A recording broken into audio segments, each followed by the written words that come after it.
Bonjour et bienvenue à la critique exigeante. Pour cette requête spéciale qui m'avait été faite à propos de Platinum End, ça date un petit peu, mais vaut mieux tard que jamais.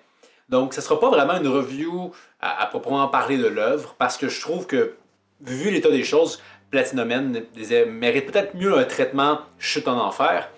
Donc, c'est vraiment réservé à ceux qui connaissent la série. Je vais spoiler à fond la caisse, donc vous êtes prévenus. Et aussi, je vais souvent faire des comparaisons avec Death Note, donc il y aura aussi du poilage au niveau de Death Note, donc vous êtes prévenus. Parce qu'au final, Platinum End, quand j'y pense, honnêtement, ce qui me vient en tête, c'est déception. Et on va aller de fond en comble quant à pourquoi l'œuvre est décevante. Platinum End, une barre placée bien trop haute. Donc pour ceux qui ne connaissent pas Platinum End, c'est le retour du duo d'auteurs qui est derrière Death Note et Bakuman, donc même scénariste, même dessinateur. Et forcément, Bakuman et Death Note, ce sont deux œuvres qui ont eu un succès critique et populaire tout à fait remarquable, même que Death Note, c'est en fait légendaire, cultissime. On en parle encore aujourd'hui, alors que ça fait 15 ans que la série est terminée, si je ne dis pas de bêtises. Ça dénote à quel point c'était puissant. Donc, voir ces deux-là revenir pour une nouvelle œuvre qui, en plus, via sa prémisse et aussi peut-être le character design, rappelait un petit peu Death Note, il y avait de quoi forcément être hypé par ça. Donc, on va le voir, l'œuvre est décevante, mais considérant qu'on avait des attentes assez élevées par rapport à cette dernière-là, forcément, ça n'a pas aidé. Platinum End, on n'en parle plus beaucoup maintenant, forcément, c'est tout le contraire de Death Note, donc définitivement une barre placée bien trop haute. Platinum End, autoplagiat?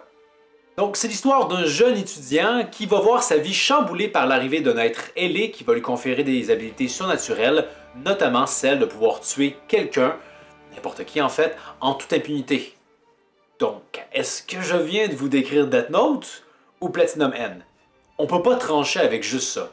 Et c'est un gros problème, je trouve, de l'œuvre, c'est que, moindrement tu connais Death Note, tu vois peut-être un peu trop de parallèles qui est là, comme si finalement ils n'étaient pas si inspirés que ça pour faire l'œuvre. C'est différent, c'est sûr, Le pouvoir des anges, c'est pas le Death Note. Les anges ne sont pas des Shinigami, même si on fera peut-être référence qu'en réalité c'est des démons. Mais bref, au final, quand on consomme n'était pas le bon terme, mais quand on regarde Platinum End, ces parallèles-là viennent vraiment briser l'immersion, je trouve. Donc, il y a toute cette prémisse-là de base qui est quand même très similaire, mais aussi, on a une confrontation entre Mirai et Maître Polyman pour réussir à savoir l'identité de l'autre et le neutraliser d'une certaine façon. Ça rappelle beaucoup à la confrontation entre elle et Kira, mais en moins bien, parce que elle et Kira, c'était une confrontation entre deux génies. Dans Platinum End, Maître Polyman est quand même malin, mais Mirai, pas tant que ça. Et aussi, il faut le soulever, Mirai a un peu le rôle de elle, si on veut, dans cette confrontation-là. Mais elle est un personnage très caractéristique, sa façon de s'asseoir, sa passion pour le sucre, etc. Il était marquant. Tandis que Mirai, honnêtement, rappelle beaucoup les protagonistes qu'on a dans certains jeux, les protagonistes qui sont muets et qui sont censés être en fait en réalité notre avatar. C'est davantage nous dans l'histoire, et ça en fait des personnages forcément un peu plus fades. Mirai ressemble un peu beaucoup à ça. Il se définit surtout par sa bonté exacerbée.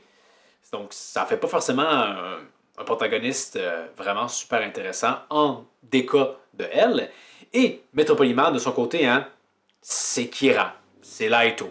Je veux dire, c'est un beau gosse qui avait tout pour lui, mais qu'un pouvoir surnaturel vient un peu, beaucoup, révéler sa nature psychopathe en lui. Donc c'est pas exactement comme Laito, mais encore une fois, on le voit le parallèle, et ça brise l'immersion. À la limite, c'est presque gênant, on dirait comme qu'ils s'autocopient eux-mêmes. Et notons que Maître Polyman et Laito vont aussi connaître une fin similaire. Encore une fois, pas exactement pareil, mais on reconnaît, si on veut, les grandes lignes. C'est-à-dire que les deux personnages vont voir leur fin arriver et l'attendre avec beaucoup d'anxiété. Du côté de Laito, c'était, il sait que dans 40 secondes, il va avoir la crise cardiaque à cause du Death Note. Et du côté de Maître Polyman, il sait que c'est inévitable, il va se faire tirer dessus par l'autre candidat qui a une mitraillette. Donc, ça nous rappelait aussi comme les deux personnages très similaires connaissent une fin très similaire. Hein? Quel drôle de hasard. Donc, il y a ça qui est vraiment tout le long de cette première partie-là. Et d'ailleurs, hein, cette première partie-là était un petit peu gênante. Et comme dans Death Note, la première partie était bien meilleure que la deuxième. Mais ici, on a une encore plus grande démarcation entre la première partie et la deuxième. Platinum End, quand le cœur n'y est pas. Justement, pour cette deuxième partie-là, on a l'impression que les auteurs, en fait, sont vraiment à court d'idées. Comme si au final, Platinum End était peut-être davantage une commande d'éditeurs qui leur disent « Hey, Death Note, ça a bien marché. Est-ce que vous pouvez reproduire quelque chose qui reprendrait les mêmes codes et fonctionnerait à nouveau? » Ils ont encaissé, mais j'ai vraiment l'impression qu'ils n'étaient pas si chauds que ça à l'idée. Donc, dans cette deuxième partie-là, Metropolis Man a été vaincu. Mais on apprend via un revirement de situation un peu saugrenu qu'il était contrôlé à travers les flèches rouges qui peuvent rendre amoureux et qu'on peut contrôler les gens par Donald Trump en personne. Non, en réalité, c'est juste un gamin qui porte son masque.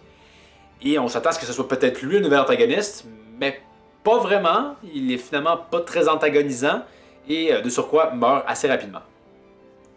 Quand même, il se fait tuer par des humains et non pas des dieux candidats, donc ça avait bien de montrer qu'ils sont faillibles, ils sont pas immortels. Mais je me dis, tout ça pour ça, c'était un petit peu dommage. Et au final, le prochain antagoniste, c'est le Dr Yanoda, qui a une approche très scientifique de la chose. Lui, tout le processus de sélection de Dieu, il y croit pas. Il est un athéiste. Il veut prouver que Dieu ça n'a rien à voir avec Dieu, tout ça. C'est un faux Dieu, en fait. Et son plan, au final, c'est que tous les dieux, tous les candidats pour devenir Dieu s'entretuent. Et ainsi, il n'y aura pas de fausse créature qui va être nommée. L'enjeu, c'est que on résout sa problématique avec lui de façon via le no talk no jutsu. C'est pas spécialement enlevant et c'est un problème dans cette deuxième partie-là, c'est que le conflit n'est jamais tellement poignant. Et ça vient aussi en partie à cause de Mirai qui est trop pacifique, il n'est jamais tellement pleinement impliqué dans les conflits. On est loin de la course que Light avait contre Kira ou même contre Nirmelo, peu importe. On sentait vraiment ce désir-là d'en découdre. Ici, c'est pas là. C'est vraiment comme... Je pourrais faire un parallèle avec Mirai Nikki, pour ceux qui connaissent, où on est un peu dans cette Battle Royale-là où il faut que quelqu'un survive à la fin pour devenir Dieu, si je dis pas de bêtises. Mais là, au moins, chaque candidat était davantage développé. Ici, pas vraiment. Hein. Il y en a quelques-uns, mais rien de particulièrement marquant. C'est pas à quel point le concept, on dirait qu'ils se sont dit hey, on va le prendre parce qu'on sait que ça existe, mais qu'ils ne savaient pas trop quoi en faire avec. Comme si Platinum même était un petit peu trop terre-à-terre finalement. Il était fade à cause de ça. Et il faut parler bien évidemment de la fin, donc finalement, hein, ils s'entendent pour pas s'entretuer et que juste que le petit garçon suicidaire devienne la dieu ou la fausse créature, peu importe. Et voilà, ainsi les autres vivre heureux leur vie. Mais le petit garçon qui est devenu Dieu est finalement quand même semi-conscient dans la créature de Dieu et suffisamment conscient pour finalement se dire bon, ben, hein, il se tue. Et ce qui fait détruire ainsi tous les autres anges, mais aussi toute forme de vie sur Terre. Et l'œuvre se termine là-dessus. Le docteur Yanda arrive peut-être à une conclusion, mais finalement non. Tout le monde décède. Et la dernière page est dédiée à nous révéler que la vie sur Terre est peut-être une création, même les anges, hein, une création d'une forme de vie extraterrestre ou d'un autre pan. C'est très alambiqué, très nébuleux. Ça finit vraiment en queue de poisson. Ce n'est qu'une page. C'est tout. On a vraiment l'impression que les auteurs se sont dit bah, ça nous dit plus rien. Là. Ils ont tiré la plug. En 4 chapitres, ils auraient quand même pu précipiter ça davantage. Mais quand même, au final, c'est une fin amère. On se dit comme tout ça, pour à peu près... Il y a quand même des questionnements intéressants à travers ce personnage Yonda, des discours intéressants, mais c'est quand même une fin qu'on sent décevante. Comme si l'œuvre n'avait pas atteint son plein potentiel, comme si les auteurs, encore une fois je le répète, n'étaient pas vraiment tant inspirés par leur prémisse initiale. était vraiment trop proche de Death Note. Et forcément, après 58 chapitres, et 2 ans après que ce soit terminé, l'anime est maintenant aussi terminé. Je pense qu'ils ont juste fait une saison. Platinum End, au début, je me souviens, beaucoup de promotions pour essayer de promouvoir cette série-là parce qu'on se disait, hey, ça va être le prochain Death Note. Je le redis, on parle encore de Death Note à ce jour. Platinum End, ça va sombrer un peu dans l'oubli. Clairement, ça n'était pas du tout à la hauteur. Ça a été une chute en enfer quand même assez rapide, mais surtout dans sa deuxième partie où clairement on se dit, ok, finalement, il n'y a rien qui est vraiment incroyable là-dedans.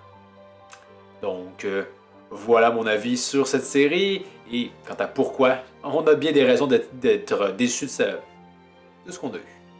Mais vous, qu'est-ce que vous avez pensé de Platinum End? J'ai pas regardé spécialement l'anime, parce que j'avais déjà vu le manga. Donc, si vous avez vu et que vous me dites, ça en vaut peut-être la peine, faites-moi en part. Et qu'est-ce que vous avez pensé aussi de Platinum End en général? Donc, merci d'avoir regardé. Pour la prochaine critique exigeante, on n'est pas encore au chapitre de Dragon Ball Super. Donc, sur le coup, je ne sais pas pour la prochaine fois. Parce que je vais attendre finalement pour Golden Kamuy. Il y a la 4e saison qui est en cours de diffusion. Je me dis, on va attendre qu'elle soit terminée pour livrer un avis sur les 3 dernières saisons. Ça va être un peu plus pertinent à mon avis. Donc, encore une fois, merci d'avoir regardé. Et n'hésitez pas à vous abonner. C'est ce qui peut aider le plus cette chaîne, j'imagine bien. Donc, je vous dis à la prochaine critique exigeante. 僕は全てを持ってるぞ全て